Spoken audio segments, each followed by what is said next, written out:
Vamos a entrar hoy en un nuevo subtema del tema general que tenemos acerca de los beneficios que obtenemos de leer las Escrituras. Ese es el tema general, los beneficios de leer las Sagradas Escrituras. Pero hoy vamos a tener el subtema, las Escrituras y las buenas obras. Las Escrituras y las buenas obras. En otras palabras, y quiero pedirles su atención total, porque el tema es aún para mí súper difícil desarrollarlo, lo que es la introducción. Ya lo que viene va a estar fácil, pero la introducción está de lo que se llama súper difícil exponer el asunto principal. No está fácil. Así que procuraré hacerlo lo más comprensible posible, para lo cual pido su atención, si no, no va a entender ni papas lo que voy a hacer en esta noche.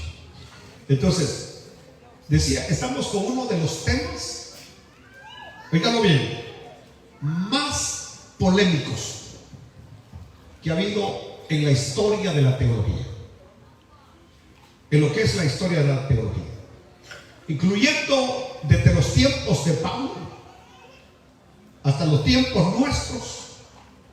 Este es el tema más polémico. Más polémico. Cuando decimos polémico, estamos expresando que jamás los cristianos se han puesto de acuerdo, que alguna vez haya dicho, bárbaro, todos ya se pusieron de acuerdo y aceptan que así es. No. Inclusive la barrera que separa a los cristianos evangélicos, por lo menos teóricamente. ¿Y por qué digo teóricamente? Porque en la práctica muchas iglesias evangélicas no son nada diferentes de la iglesia católica. ¿Oyó lo que dije? Entonces, dije que en teoría algunas veces sí, pero en la práctica no. En la práctica no. Porque la iglesia católica, lo que más separa a la iglesia evangélica de la iglesia católica es sí, escúcheme, si la salvación es por obras o si es por la fe. Nosotros los evangélicos, por lo menos dije, en teoría, expresamos, afirmamos y consentimos voluntariamente, intelectualmente, espiritualmente, de que la salvación es por la fe nada más. Es por la fe nada más. Es por la fe, no por las obras. Ahora bien, el punto que hoy vamos a tocar es de que si el cristiano, nosotros que somos cristianos, tenemos que vivir nuestra vida cristiana haciendo buenas obras o no. Esa es la temática de hoy, la temática. Y en las buenas obras, ¿en qué vendrían a ayudarnos? Esto es lo que vamos a desarrollar en 6 lecciones aproximadamente. ¿En qué vienen a ayudarnos las buenas obras? Pero insisto, el tema es polémico. Nunca la iglesia ha estado de acuerdo, y estoy diciendo que es una de las barreras más grandes que separa a los cristianos católicos de los cristianos evangélicos. Nosotros, de acuerdo a la palabra del Señor, dice, justificados pues por la fe, tenemos paz para con Dios por medio de nuestro Señor Jesucristo. No por obras para que nadie se gloríe, sino por gracia sois salvos, y esto no de vosotros, pues es un don de Dios. Oiga bien, en Hechos, capítulo 16 y versículo 31, así como están sentados, comenzamos hoy. Y ustedes creo que tienen ese pasaje que es muy conocido, muy popular de las Escrituras, cuando Pablo y Silas estaban en la cárcel, y a medianoche ellos cantaban himnos al Señor, alabanzas al Señor, y que vino un tremendo terremoto y las puertas se abrieron, las cadenas se rompieron, que el carcelero, cuando vio el cuadro de las puertas abiertas, las cadenas reventadas, quiso matarse. Y entonces Pablo le dijo, detente, no te hagas daño, aquí estamos todos. Y entonces vino el hombre acercándose a Pablo le dijo: varones, ¿qué debo de hacer para ser salvo? Varones, escúcheme, varones, ¿qué debo de hacer para ser salvo? Y Pablo y Silas contestaron: cree en el Señor Jesucristo, cree en el Señor Jesucristo, cree en el Señor Jesucristo, cree en el Señor Jesucristo y serás salvo, tú y tu casa. Aleluya. Bueno, aquí es donde hoy arrancamos, porque la verdad de Dios, porque quiero hablar de la verdad de Dios, no la verdad general, sino la verdad de Dios. Pienso yo que puede hacerse semejante a un camino estrecho. Así es la verdad de Dios, semejante a un camino estrecho, a un camino orillado, que a ambos lados hay precipicios peligrosos.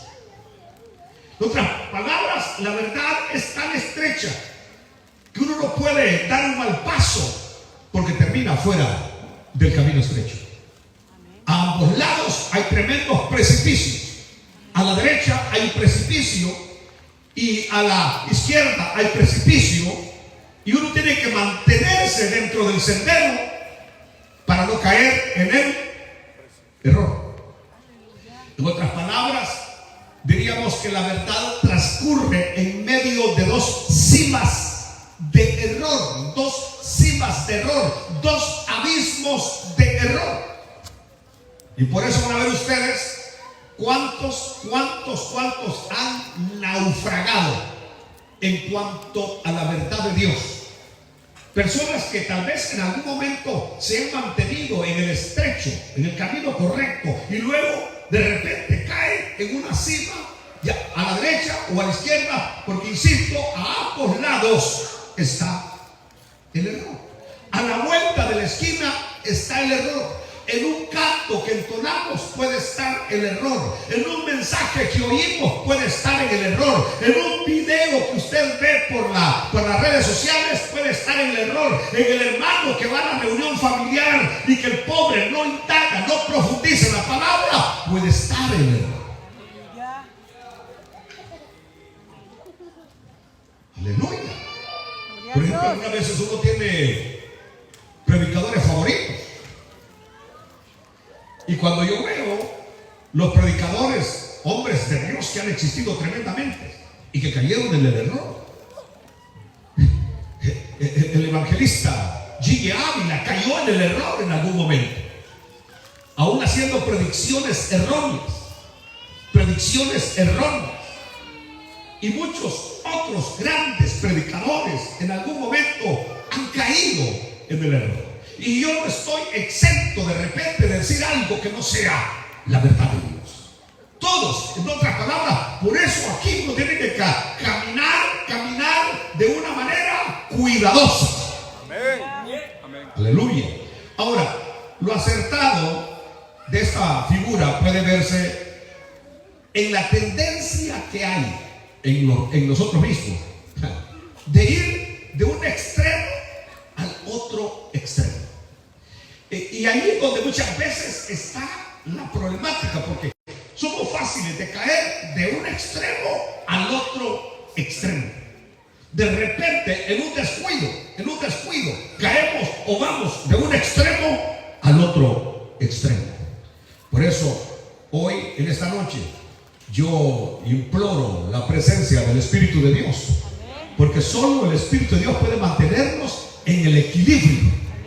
Oiga bien la palabra que estoy usando, en el equilibrio, mantenernos en el equilibrio.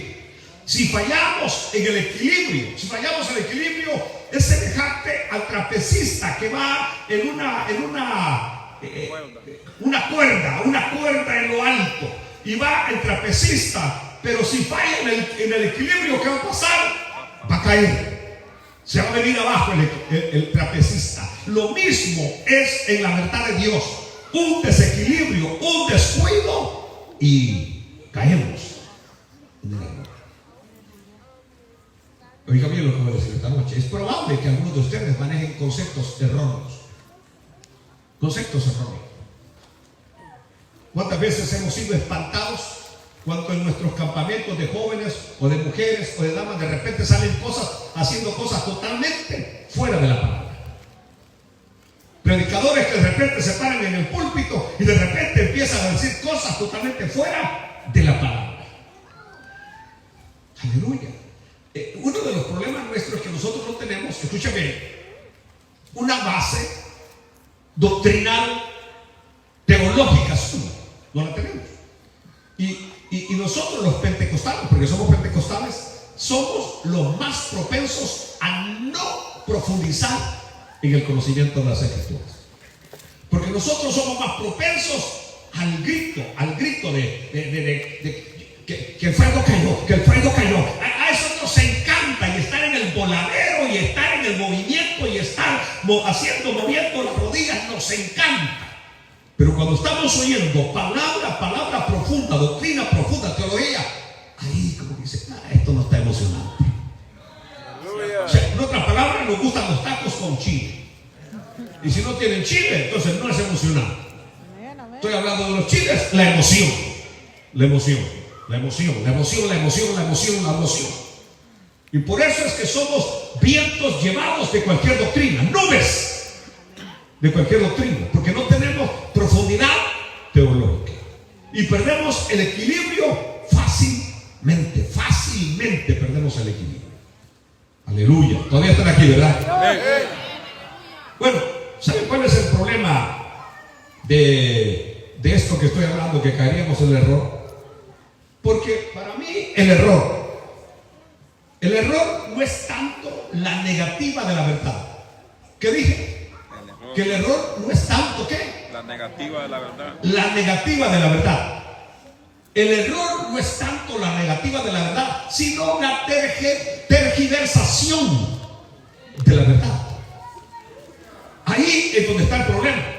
Que el error no es tanto la negatividad, que estamos negando la verdad, sino la tergiversación de la verdad. Y cuando tergiversamos la verdad, es decir, no es que la estamos negando, sino que la estamos tergiversando. Le estamos cambiando algunos detalles. Aleluya. Le cambiamos algunos detalles, y cuando ya le cambiamos algunos detalles, ya no es la verdad. Ya no es la verdad. Ya no es la verdad tal como es. Cuando la adornamos, cuando le ponemos mucha salsa, ya no es la verdad. Ya no es la verdad. Entonces, y aquí es donde tenemos. Por eso le dije, pongan atención. Porque este tipo de mensajes no se predican en ningún púlpito prácticamente. No se predican en los púlpitos. Porque allá los quieren tener entretenidos con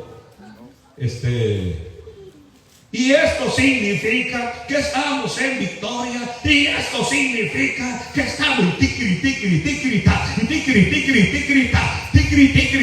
y ahí les encanta. Si ponemos a estos músicos ahorita a tocar eso, les aseguro que en unos 10 minutos todos ustedes están dándole. No es a eso a lo que venimos a la iglesia. No es a eso a lo que venimos a la iglesia. Ya les he dicho que allá en su casa pongan música de ese y ahí dancen hasta que se les caiga el pelo. Pero aquí en la iglesia venimos a sentarnos a oír el consejo de la palabra de Dios para que nos ayude.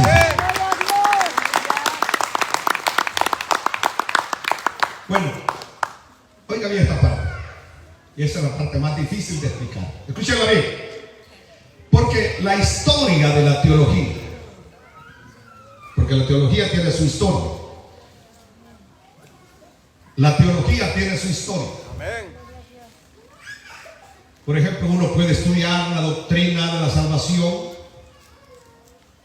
y estudiar la salvación desde antes que el hombre fuese formado, y ya la doctrina de la salvación ya existía.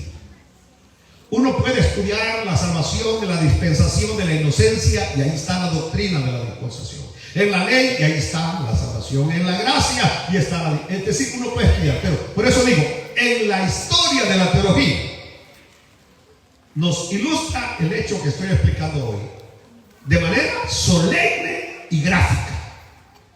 Oigan qué? Porque una generación, de repente defiende un aspecto de la verdad, justa y de manera condonada, la defiende. Y usted puede ver eso en la historia de la teología. Por ejemplo, siglo III, la doctrina que estaba en vivo era si Dios era un Dios en tres personas, o si Dios era nada más uno. Y van a ver ustedes cómo Dios tiene sus hombres en cada crisis teológica, porque ahí va a aparecer nuestro gran hermano Atanasio, exponiendo de una manera profunda, bíblica y consistente lo que era la doctrina de la Trinidad. Y en esa exposición, en ese concilio, Atanasio demuestra que Dios es uno y a la vez es un Dios trino, lo que le llamamos la triunidad de Dios. Pero en el siglo III, esa era, digámosle, el asunto principal a discutir era ese, o de si Cristo era Dios o solo era hombre, o si era Dios hombre, o era más Dios que hombre, o era más hombre que Dios. Eran las doctrinas a discutir. Esa generación estaba ocupada en esa verdad. Pero cuando ya el asunto se hubo prácticamente aclarado, ya la iglesia pasó a otros temas que para ellos era relevante. A finales y principios del siglo XIX, ¿cuál era la doctrina que vino a destapar? Era el aspecto del bautismo del Espíritu Santo, el hablar en lenguas, los santos tembladores, como se le llamaba a los santos de Dios cuando recibían el bautismo del Espíritu Santo. Y esa doctrina por 30, 40, 50 años estuvo en la palestra de arriba discutiéndose, una generación defendiéndola, otra generación atacándola. La iglesia bautista, que los primeros miembros pentecostales salieron de la iglesia bautista, atacaban las lenguas, atacaban el bautismo del Espíritu Santo, atacaban la sanidad divina terriblemente. ¿Y cuál fue el punto? Que a finales del siglo XIX los vivos bautistas estaban recibiendo el bautismo del Espíritu Santo y estaban hablando en lenguas, y estaban también ellos siendo recipientes de la sanidad divina. Es decir, lo que sus padres atacaban, lo que sus padres se oponían, la nueva generación la aceptaba y hasta la defendía. Y por ejemplo, un ejemplo de ello es la Iglesia Bautista del Sur. La Iglesia Bautista del Sur que fueron de los primeros que empezaron a recibir el bautismo del Espíritu Santo. Y por eso vamos a ver, por ejemplo, personajes como aún Billy Graham, que hablaba y expresaba que había hablado en lenguas, y algunos otros hombres bautistas que hablaban de que habían sido bautizados en el Espíritu Santo, pero que ellos, al estar predicando, preferían predicar en el idioma que ellos tenían y no en lenguas, porque era lo que la Biblia les ordenaba. Entonces, lo que estoy diciendo aquí es que la misma historia de la teología nos dice que lo que una generación defiende, apoya, pelea por ella, la otra generación la ataca. Por eso estoy hablando que la verdad de Dios no es fácil, porque una verdad puede ser verdad para una generación, puede ser verdad para una generación, pero ya no es la misma verdad, o se le pone el mismo énfasis para la siguiente generación. ¿Me están entendiendo? En otras palabras, muchas veces a lo que nuestros padres se oponían. ¿Se acuerdan ustedes cuando apareció algunos cristianos que tienen algunos años? Cuando apareció la música del hermano Estanislao Marín. ¿Saben cómo se llamaba esa música? ¿Cómo se llamaba? Música del diablo. Los pastores la prohibían en sus iglesias, porque consideraban que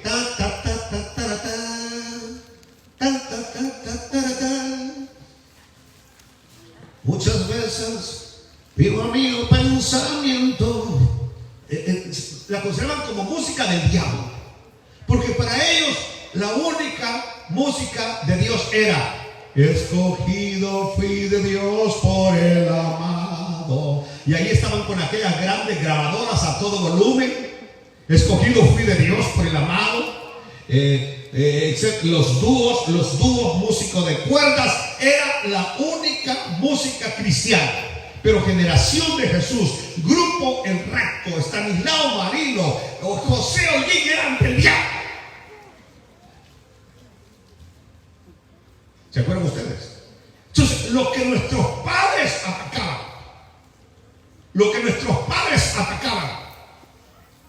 me recuerdo cuando empezó a llegar la música ranchera a El Salvador. Nadie quería la música ranchera. Cuando empezaron a sonar Vicente Montaño, Manuel Bonilla y Juan Romero, rancheras, porque algunas rancheras cristianas son casi igual el ritmo que las rancheras que dan cólera del mundo.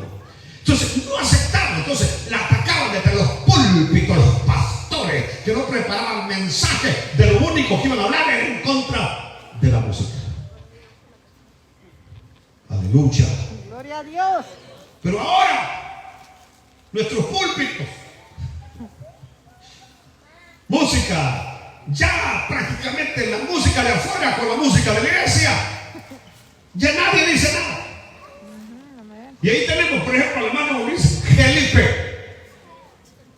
Una vez me enamoré y de lo que nunca imaginé enamorarme.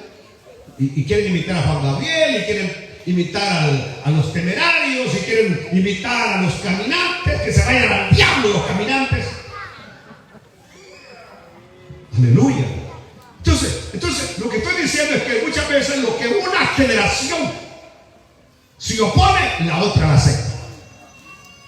Cuando nosotros, por ejemplo, íbamos a pensar que vamos a tener a alguien cantando reggaetón acá. El cielo está lleno, o mucho menos que se moviera aquí en el púlpito Rolando García. O sea, yo lo hubiera bajado del pelo en otro tiempo. Y estoy hablando en serio.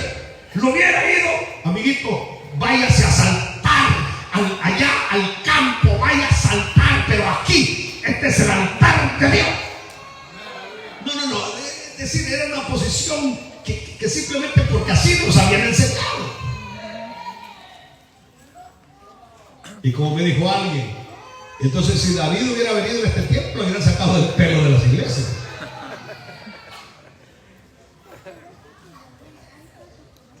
Lo que estoy hoy, por eso les dije, este mensaje es difícil de entender y mucho más de practicar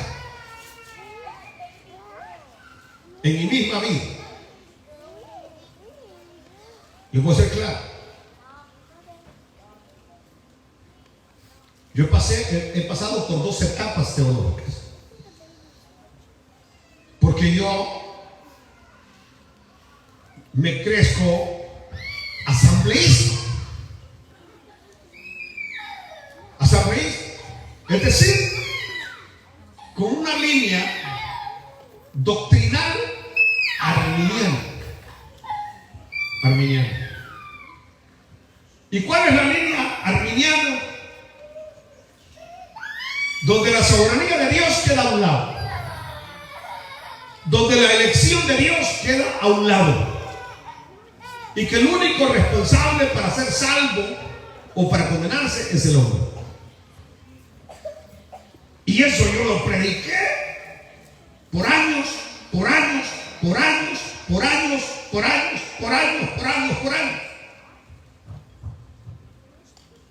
Y le doy gracias a Dios por mi amigo Sergio Somoza, porque él había estudiado la Biblia de otra manera, no sin un libro de texto. Él había estudiado la Biblia directamente, la Biblia. Y una vez solamente me dijo: deje que la Biblia le hable. Deje que la Biblia lo instruya, nada más. Despójese de lo que usted ha aprendido en los 6 años de seminario, lo que usted ha ido a aprender en los cursos que ha tenido, etcétera, etcétera. Despójese de los 7,000 libros que ha leído. Y nada más. Aténgase a lo que la Biblia dice. Gloria a Dios.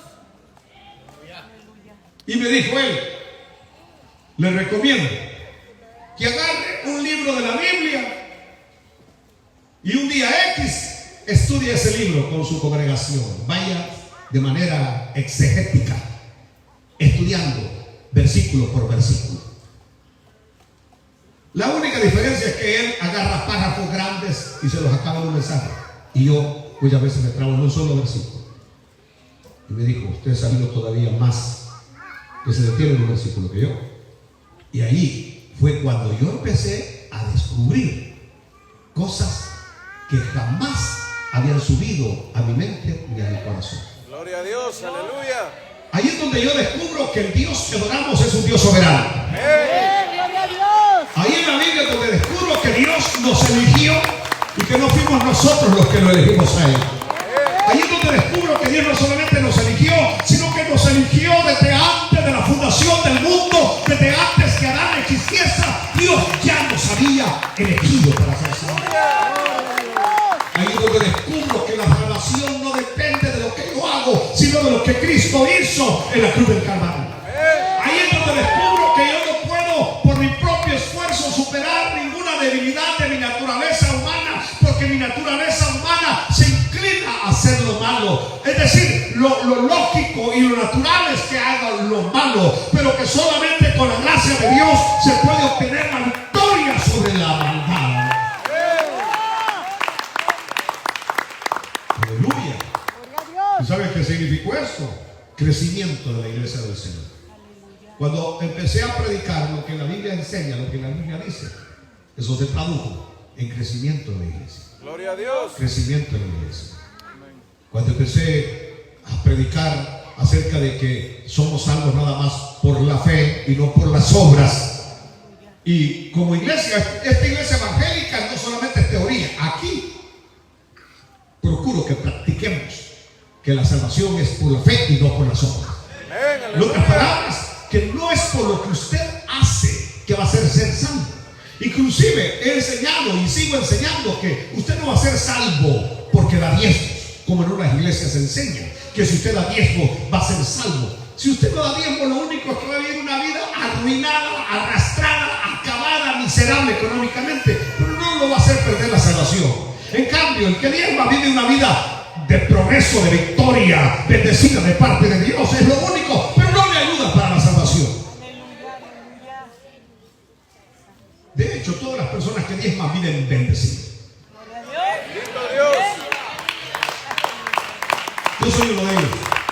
Hace unos 30 minutos hablaba con mi nieto y le estaba hablando de ese principio, del principio de la prosperidad. Y el principio de la prosperidad es darle a Dios lo que es de Dios y darme ofrenda. Y entre más doy de ofrenda, más Dios me bendice. Ustedes le dan más propina al del restaurante que a Dios.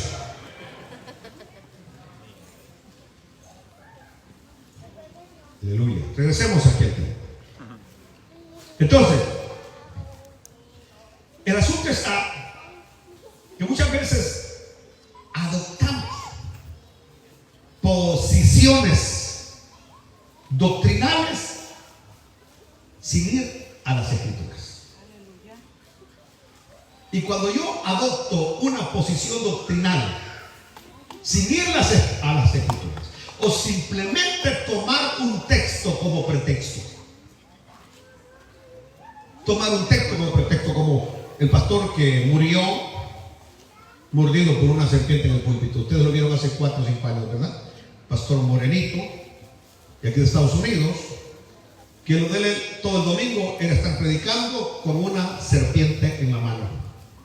Y le pegaba mordidas a la serpiente. Ahí la mordía.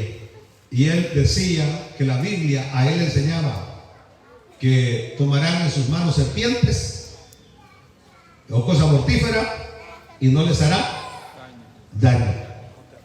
Y de hecho pasó varios años predicando con una serpiente venenosa en sus manos, hasta que un día, domingo, en una predicación, la serpiente lo mordió y él se negó a ir a que le dieran atención médica porque dijo de que la palabra decía que no le haría daño.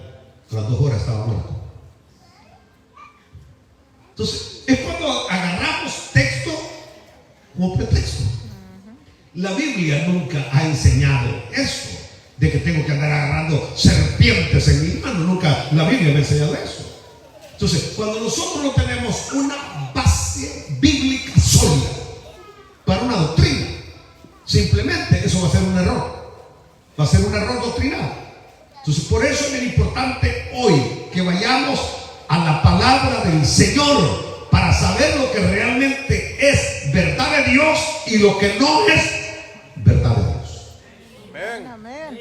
Aleluya. Gloria a Dios. Yo sé que tenemos problemas, mucha distracción con los niños, pero a los padres les voy a rogar que se mantengan atentos y mantengan a sus niños quietos, porque si no, están distrayendo a los otros que están cerca de ustedes. ¿De acuerdo? Bueno, mire, aquí viene la parte ya de esta aplicación. Se dice que los rayos de luz, diga conmigo, rayos de luz, tanto si proceden del sol o proceden de las estrellas o proceden de una vela,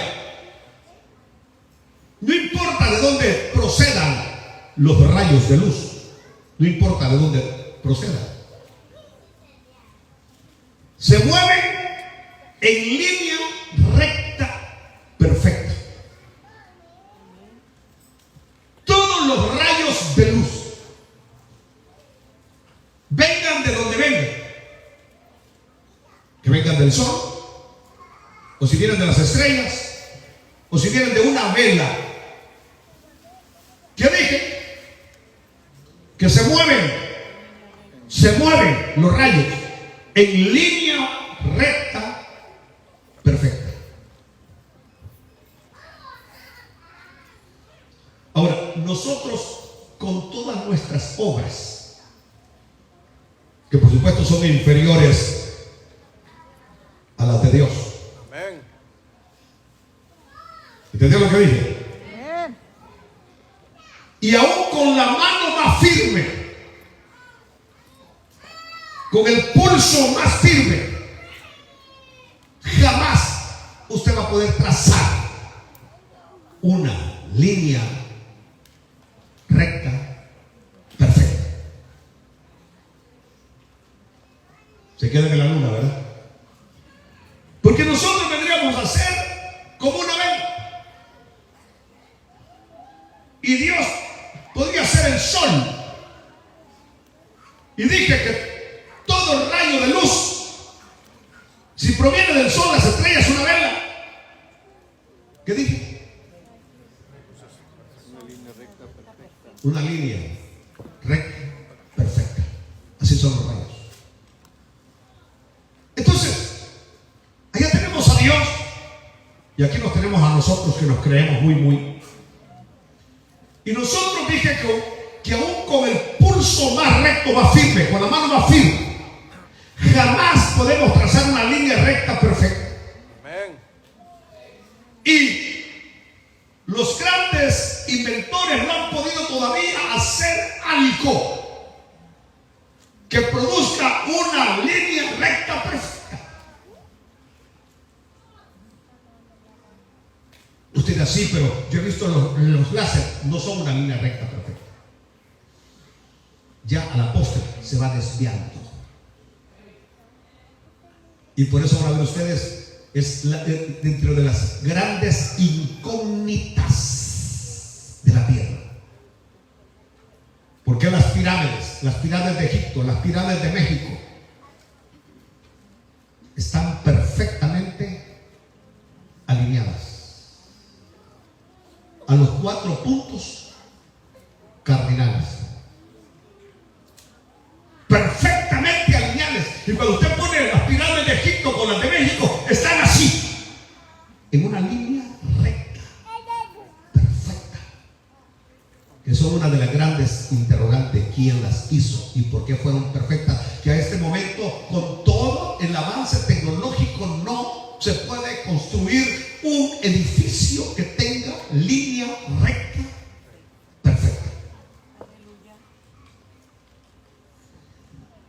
Para aquellos que todavía están en la luna, porque el pastor no está hablando de física. Lo que estoy diciendo es que si el hombre es dejado a sí mismo a establecer la verdad de Dios, y la verdad de Dios tendría que ser como una línea recta perfecta. Así tendría que ser la verdad, y así es la verdad de Dios. Una línea recta perfecta. Entonces, si al hombre lo dejamos a sí mismo para que establezca la verdad de Dios, así como no puede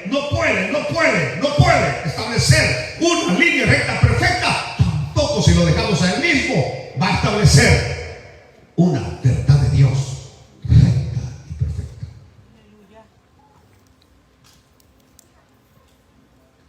Por eso, cuando yo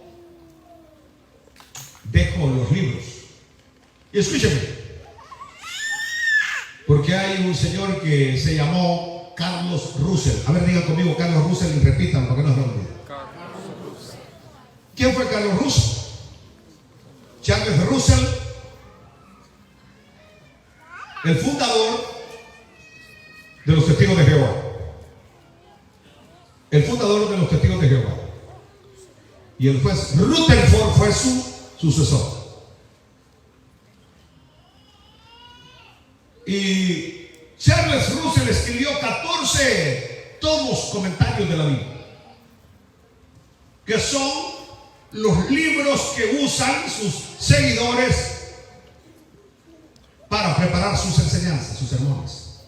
Así como los adventistas que no predican los mensajes, sin estar leyendo a Elena White y están leyendo el libro El conflicto de los siglos, el deseado de todas las gentes. Y por eso en sus predicaciones siempre están diciendo, como dijo la sierva de Dios, la sierva del Señor, refiriéndose a Elena White. Yo prefiero decir como dijo Pablo, como dijo Pedro, como dijo Juan, o como dijo mi Señor Jesucristo. ¿Pero qué dijo Charles Russell? Dijo Charles Russell: si usted lee la Biblia sin la ayuda de mis comentarios, usted terminará en el error, en la oscuridad. Si usted lee mis comentarios sin la Biblia, usted terminará en la luz. Semejante infeliz, engendro del demonio, en algún momento dijo él que él era más que el Espíritu Santo que inspiró las Santas Escrituras. Yo jamás he leído los comentarios de Russell. He leído la palabra, y la palabra es como antorcha que brilla en el lugar oscuro.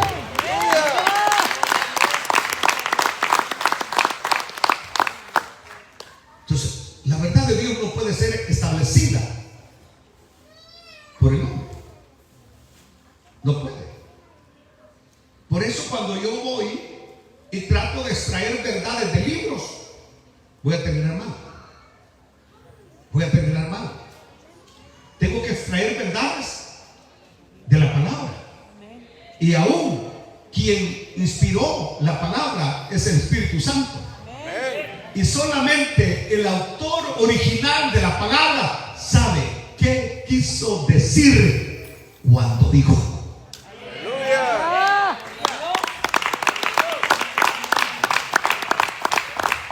¿Entendió lo que dije? Porque uno puede leer la Biblia y pensar, esto es lo que dice. No, olvídese, no es lo que usted piense, sino que siempre pregúntese: Espíritu, ¿qué fue lo que quisiste decir? ¿Qué es lo que quisiste enseñar?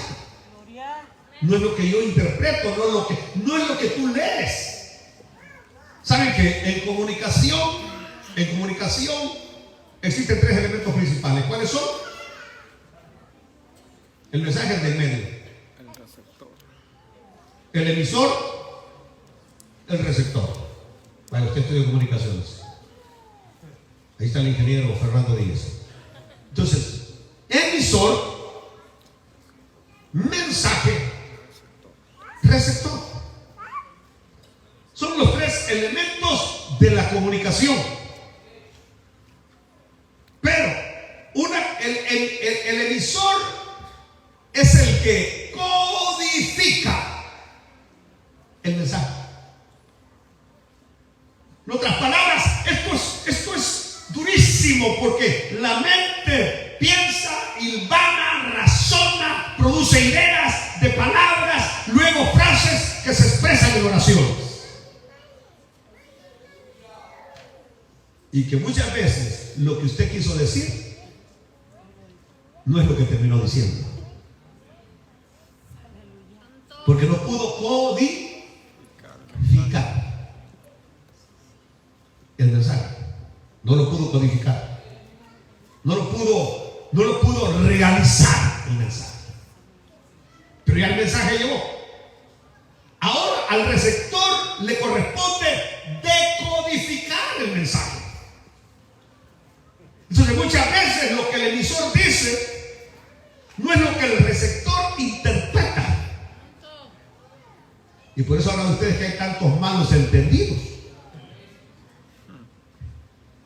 Especialmente cuando hablamos, por ejemplo, de palabras regionalistas, que en un lugar significan una cosa, en otro lugar significan otra cosa.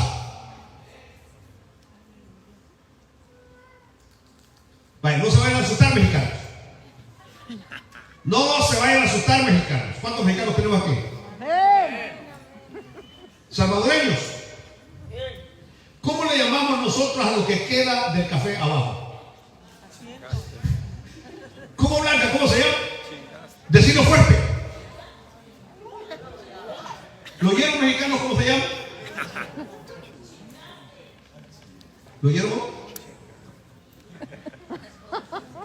Así le llamamos nosotros. Y la abuela viene uno y le dice: anda, lava la jarrilla y lávala bien de él.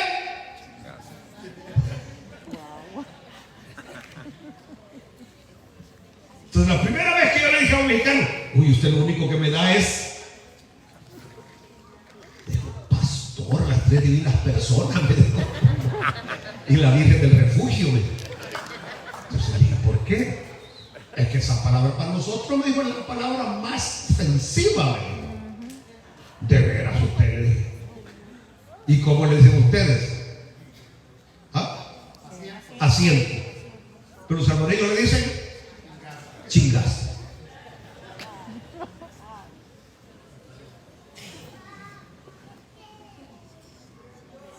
¿Qué es tamarindo para los mexicanos? Una fruta. En El Salvador, ¿qué es tamarindo? Un ladrón.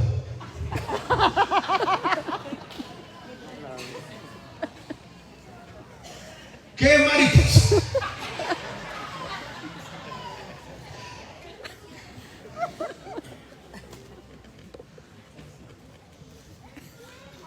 Costa Rica, jamás vayan a decir pajarillo.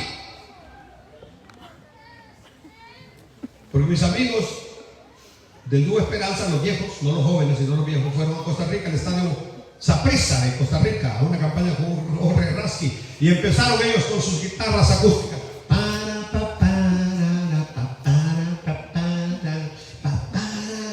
Y empieza: quisiera ser pajarillo para volar por los aires y cantarle a Dios.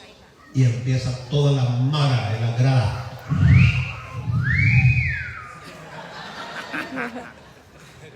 Y los silbidos hicieron que las guitarras, y empezaba que apoyo el que tenemos, que bárbaro, que pega el que tenemos, que según ellos, y bueno, de nuevo quisiera. Y hasta que se acercó un pastor diciendo: usted diciendo esa palabra que están diciendo que quieren ser. Entonces estoy diciendo que una cosa es lo que se envía y otra cosa es lo que interpreta el receptor. Lo mismo es en las Escrituras. Y el único que sabe qué es lo que dijo, qué quiso decir, es el Espíritu Santo de Dios. Amén. Aleluya. Por eso, Señor todo, ¿cómo usted va a tener una interpretación recta de la palabra si usted no tiene el Espíritu de Dios? Imposible. Puede ser muy estudioso, puede tener mucha capacidad intelectual, pero no tener el Espíritu de Dios. Es lo que le dije a los testigos de Jehová una vez. ¿Cómo ustedes, si no creen en el Espíritu de Dios y dicen que el Espíritu es una fuerza, cómo van a tener interpretación correcta de las Escrituras?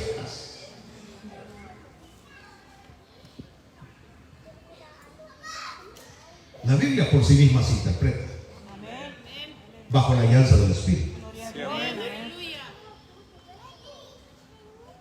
Algunas veces, por ejemplo, yo tengo una gran cantidad de comentarios,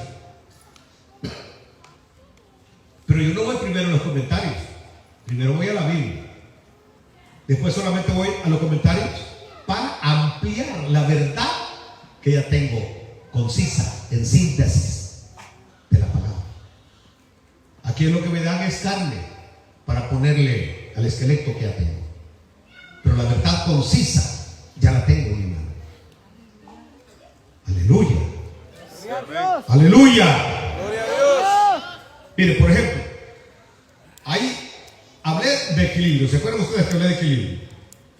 Sin ese equilibrio dije que caemos, vamos por un camino estrecho, que podemos caer en una cima a la derecha o a la izquierda que se llamaría error. Y estaba hablando de experiencia acerca de la soberanía de Dios. Y lo digo desde este púlpito. Soy ministro de la Asamblea de Dios, ordenado por 41 años. Pero yo creo en la predestinación. Yo creo en la elección. Yo creo en un Dios soberano. Amén. Pero eso no me hace descartar la parte de la responsabilidad humana. ¿Lo entendieron? La parte de la responsabilidad humana. Es decir, los que no han entendido esta parte de la Biblia le dan énfasis a la responsabilidad humana. Es decir, que a usted le toca, si acepta o no acepta, si usted viene o no viene, si usted hace o no hace, si usted se esfuerza. Es decir, todo depende de usted. Yo creo en la soberanía de Dios, pero también creo en la responsabilidad humana. Y especialmente, Dios me salva, Dios me perdona, pero es mi responsabilidad qué nivel de vida cristiana quiero vivir. Aleluya. Sí, amén. ¿Lo entendió? Amén. Gloria a Dios. Es mi responsabilidad qué nivel de vida cristiana quiero vivir. Miren, por ejemplo, se dice que una vez el león se encontró con el jabalí. Los dos iban sedientos a beber agua.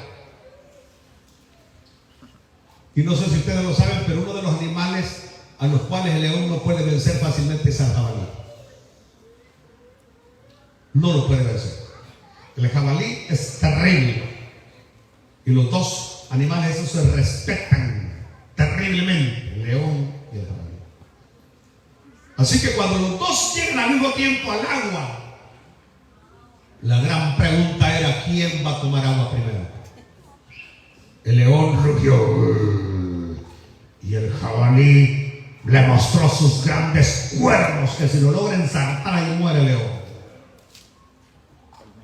Y los dos se iban acercando, como que dicen: me vas a respetar y tú me vas a respetar a mí. Así que antes de que llegaran al lago, empezaron los dos a devanarse, a pelear. Pelearon por media hora, por una hora, estaban agotados y seguían peleando.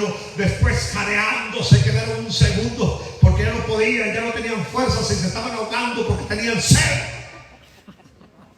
Cuando de repente levantaron su mirada hacia arriba y vieron unos buitres volando. Y los dos al mismo tiempo pensaban: es que los buitres presienten que va a haber comida para ellos. que uno de los dos va a caer. Porque nosotros simplemente por no ceder el derecho, quién bebe agua primero, estamos peleando hasta la muerte. Se dice que ahí el león y el jabalí hicieron las paces, se hicieron amigos y los dos tomaron agua y los buitres se quedaron con las ganas de comerse.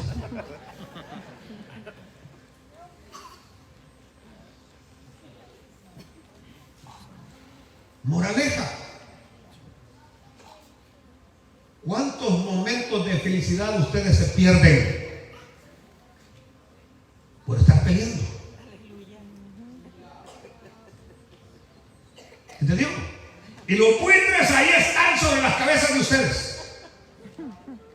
A ver a quién se van a comer primero. Entonces, los buitres son los demonios.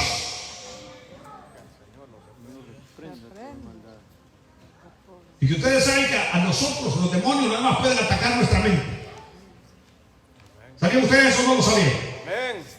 Hasta ahí pueden llegar nada más a atacar la mente, pero no pueden entrar dentro de nosotros porque hay alguien más grande que está dentro de nosotros.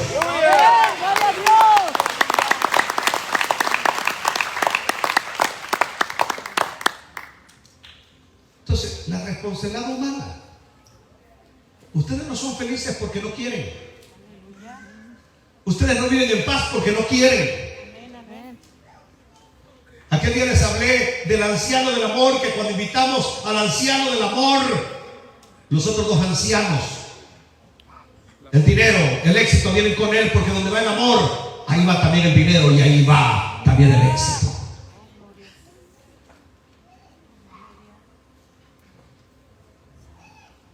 Aleluya. Gloria a Dios.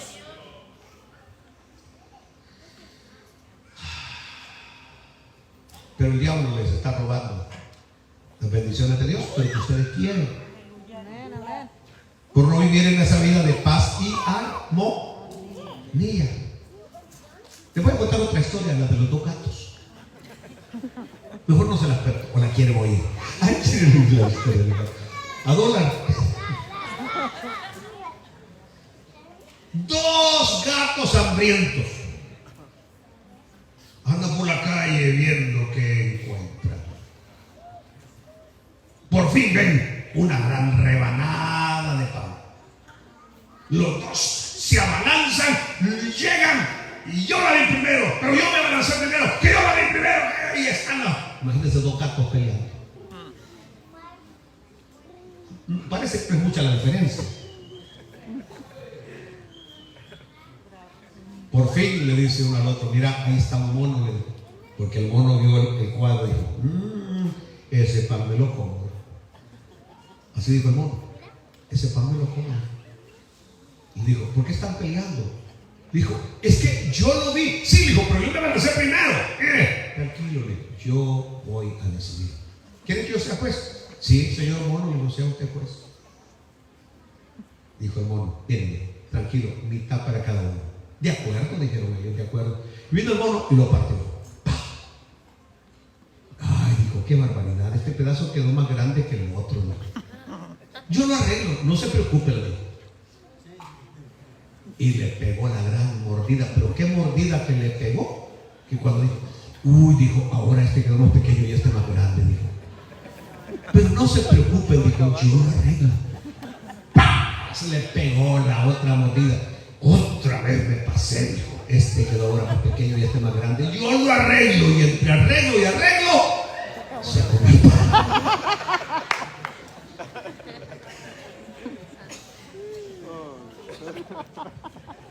Dios lo bendiga. Es decir, mientras ustedes están peleando, otros les están comiendo el pan, hombre. Comiendo el pan. Comiendo el pan.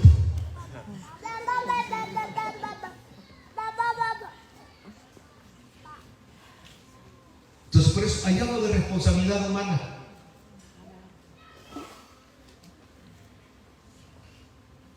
Aleluya. Por ejemplo, cuando hablamos de elección incondicional, y eso está en la Biblia, porque elección incondicional es que Dios no buscó en mí absolutamente nada para escogerme. Ahora, yo quiero que usted hoy lo analice y así, realistamente. ¿Qué vio Dios en usted para que lo hubiera escogido?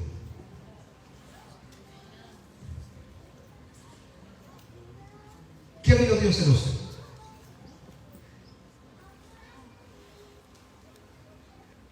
Si usted hubiera sido Dios, ¿se hubiera escogido?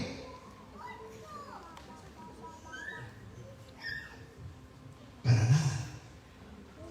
No hay nada bueno en nosotros, sino pudrición y podrida llama.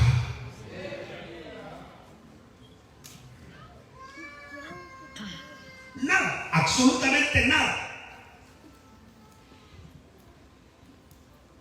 No quiero ser cruel en esta noche. Y aunque alguien me preguntó, ¿usted va a predicar? Le dije, sí. Ay, porque yo lo extraño.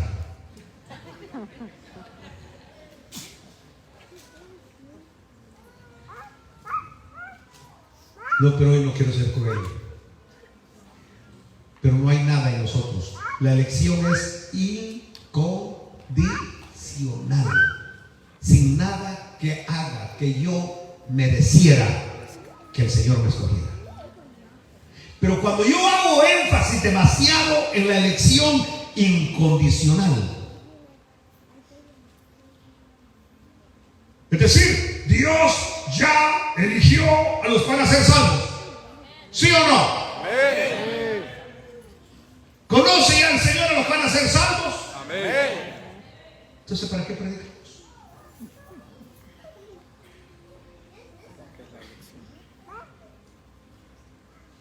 Y ahí se rebaja la predicación total del evangelio. Y por eso hablan ustedes que la mayoría de púlpitos se vuelven ¿qué? Entretenimiento, show, programas, o hablando de temas de autoestima, o hablando temas como los que predica Joel Austin o cualquier otro de esos predicadores. Que, Dios mío, o sea, uno se queda con enseñanzas, la señora Mayo y otras que, Dios mío, uno se queda pasmado como hablan. ¡Qué bonito hablan! Pero nada más llegan a la mente. Pero no producen no sacan esas lágrimas que produce cuando se predica del amor de Dios manifestado en la cruz del Calvario. Aleluya.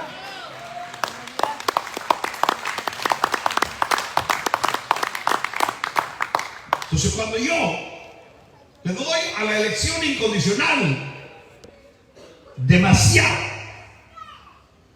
y rebajo el evangelio, no, ir por todo el mundo y predicar el evangelio a toda criatura. Y ese evangelio jamás debe perder su poder y el efecto que produce en el corazón del hombre. Amén. Ya voy a terminar. Aleluya. Por ejemplo, yo no le puedo dar mucho énfasis a la responsabilidad humana, que es lo que muchas veces ocurre, es decir, al esfuerzo propio, y rebajar la soberanía de Dios tampoco. Como nuestras iglesias evangélicas, especialmente de tendencia pentecostal profética, que le dan el gran énfasis a cómo usted se viste, cómo se peina, cómo camina, qué come, qué ve, y que si no, usted no va a ser salvo. Eso está totalmente equivocado, porque la salvación no es por obras para que nadie se gloríe, sino por la gracia de Dios, por la fe en Jesucristo. Entonces, cuando llego aquí, y es lo que vamos a comenzar ya el próximo miércoles, estamos vivos. Porque por un lado yo tengo a Pablo. Cuando Pablo dice, cree en el Señor Jesucristo y serás salvo. Pero al otro lado tengo a Santiago que dice, O a Tito, perdón, no voy a leer Tito en vez de Santiago. Tengo a Tito, ¿qué dice? ¿Qué dice Tito? Parece que me equivoqué. Era el versículo 18, capítulo 1, a ver. Cuando está hablando Pablo a Tito que haga énfasis. Bueno, ninguna. 18, versículo 18, hermano, por favor. 1:18.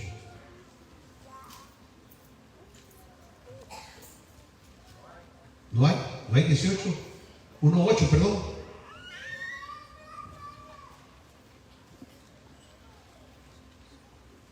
Oh.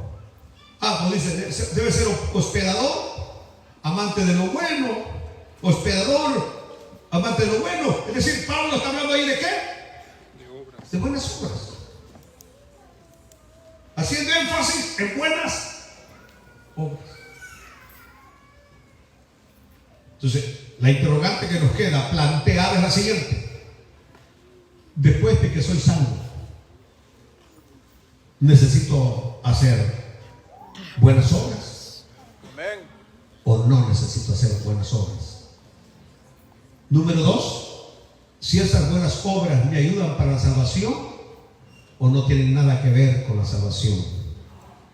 Eso lo hablaremos, si Dios lo permite, el próximo miércoles. Dios lo bendiga. Amén, amén. Póngase de pie, por favor. Dios.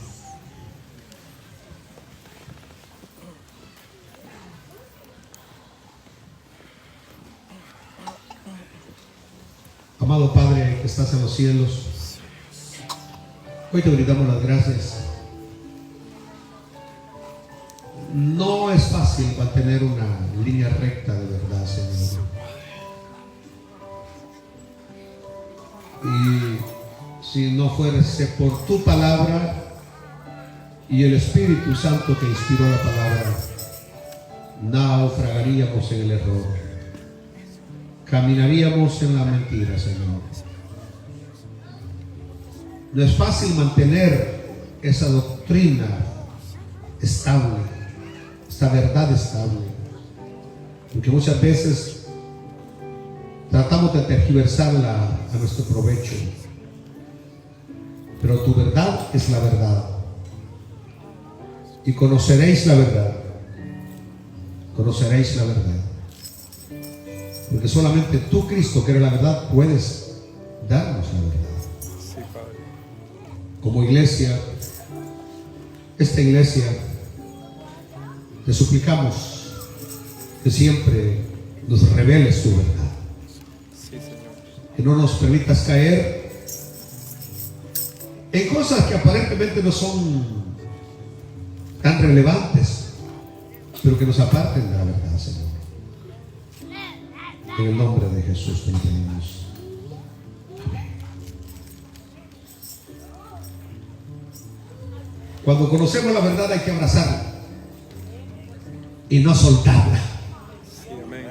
Hay que sostenerla, hay que, Dios mío, ponerla en nuestra frente, en nuestro corazón y defenderla. La verdad. Eso es lo que yo he procurado con lo que creo. Es decir, yo no soy fácil de moverme en lo que creo. Lo que creo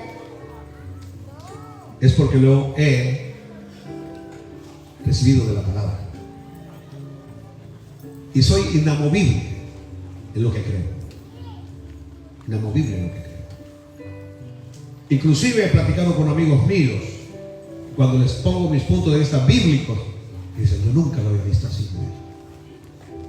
Como Lainez, con Gerli, hemos hablado de temas profundos de la Biblia. Dice, ¿cómo no lo había visto antes?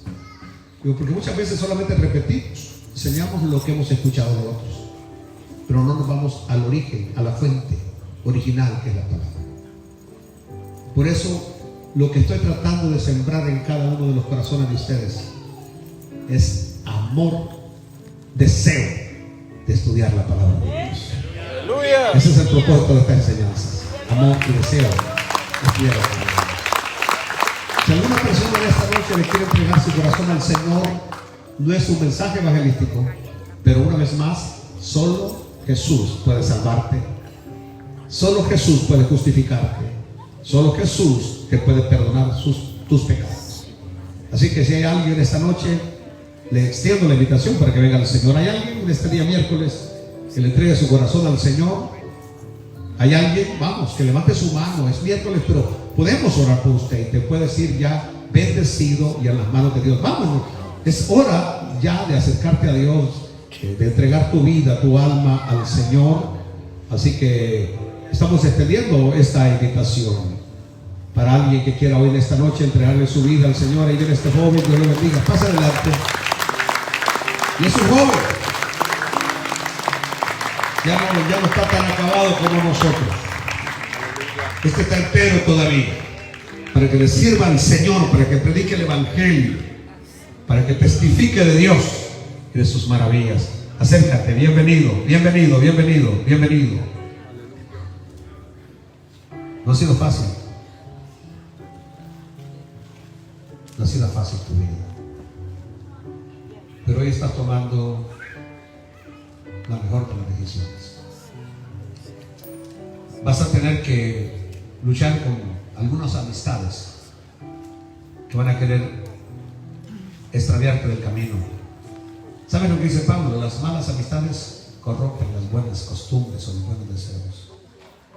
Así que tienes que hacerte amigo de gente que ame a Dios para que puedas salir adelante. Levanta tu mano al cielo.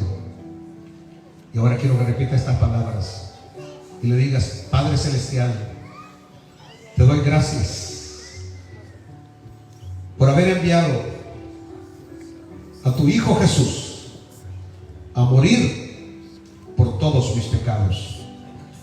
Señor Jesús, en esta noche te entrego mi corazón, te entrego mi vida, con mis luchas y mis debilidades y mis dificultades, para que tú, Señor, me libres, me salves, me perdones y me des la vida eterna.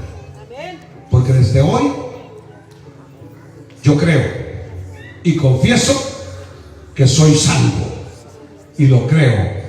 Y di amén, amén y amén. Dios te bendiga. Bienvenido a la familia del Señor. Ustedes, hermanitos, bienvenidos en esta noche y ahora despedidos, que Dios me los guarde, que lo lleve también a sus hogares.